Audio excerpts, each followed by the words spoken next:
नित्याय परमात्मने अभद्र सुभद्राभ्यां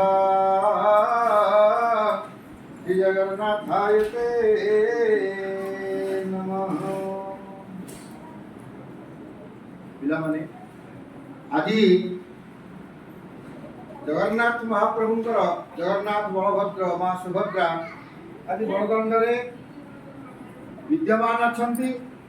आषाढ़ मास शुक्लपक्ष तृतीया तिथि आज हूँ एक पवित्र दिन। काली आरंभ होता तेणु आज यही अवसर में आम विद्यालय प्रथम श्रेणी आरब भाई उदय श्रेणी आराध्य भौणी आज जन्मदिन।